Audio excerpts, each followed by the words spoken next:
Assalamualaikum warahmatullahi wabarakatuh. Halo semua. Perkenalkan, nama saya Afril Satyaning Tias. Saya berasal dari sekolah SMA Negeri 2 Bandung kelas 10A. Pada kesempatan kali ini, saya akan membahas sedikit tentang pencemaran lingkungan dari mata pelajaran fisika.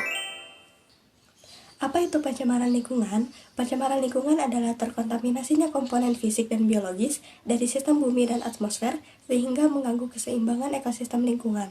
Pencemaran lingkungan didefinisikan sebagai perubahan faktor abiotik akibat kegiatan yang melebihi ambang batas toleransi ekosistem biotik. Misalnya saja, penggunaan kendaraan bermotor ataupun alat pengolah bahan baku yang terkadang tidak sesuai dengan standarisasi lingkungan. Ada dua jenis bahan dalam pencemaran lingkungan.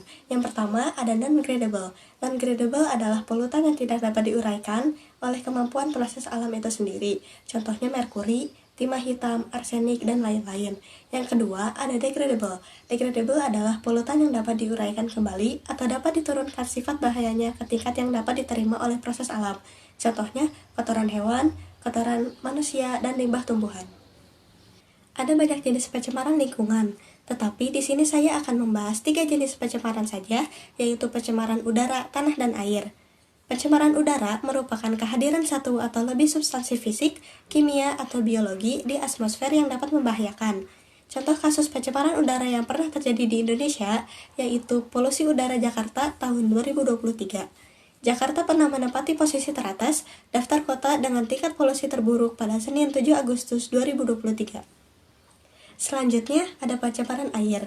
Pencemaran air adalah suatu perubahan keadaan di suatu tempat penampungan air. Contoh kasus pencemaran air yang pernah terjadi di Indonesia yaitu tumpahan minyak Pertamina di Karawang tahun 2019. Selanjutnya yang terakhir ada pencemaran tanah. Pencemaran tanah adalah adanya bahan kimia seperti polutan dan kontaminan yang berada di dalam tanah serta bisa menjadi racun. Contoh kasus pencemaran tanah yang pernah terjadi di Indonesia yaitu tanah di Solo yang tercemar tinja pada tahun 2014.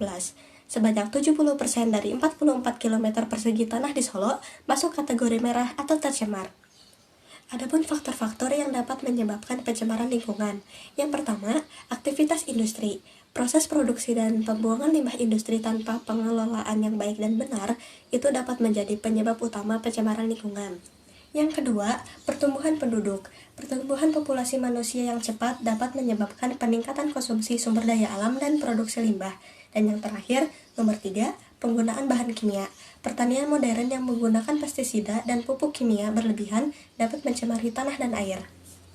Pencemaran lingkungan juga berdampak bagi siapa saja loh. Dampak terhadap manusia dapat menyebabkan masalah pernapasan, penyakit kulit, dan lain-lain.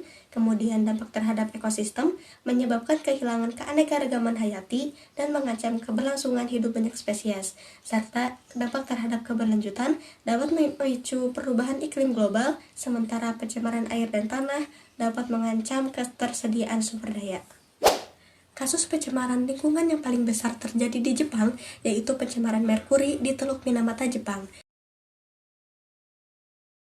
Terjadi antara tahun 1932 sampai 1968. Lebih dari 2.000 orang meninggal dan 17.000 warga harus menghabiskan hidupnya dengan kondisi lumpuh, kerusakan saraf, kehilangan penglihatan, dan kemampuan berbicara karena telah mengonsumsi ikan dan kerang dari Teluk Minamata dan Laut Shiranui, yang apabila dikonsumsi oleh penduduk setempat dapat menyebabkan keracunan merkuri. Ada banyak sekali cara untuk mengurangi pencemaran lingkungan. Contohnya, yang pertama, pengelolaan limbah, seperti mengatur sistem pembuangan limbah industri sehingga tidak mencemari lingkungan. Yang kedua, memberi sanksi. Memberi sanksi atau hukuman secara tegas terhadap perilaku kegiatan yang mencemari lingkungan. Yang ketiga, melakukan edukasi lingkungan, seperti melakukan penyuluhan dan pendidikan lingkungan untuk menumbuhkan kesadaran masyarakat tentang arti dan manfaat lingkungan yang hidup yang sesungguhnya. Nah, itu dia teman-teman penjelasan saya tentang pencemaran lingkungan. Akhir kata, sekian dari saya. Wassalamualaikum warahmatullahi wabarakatuh.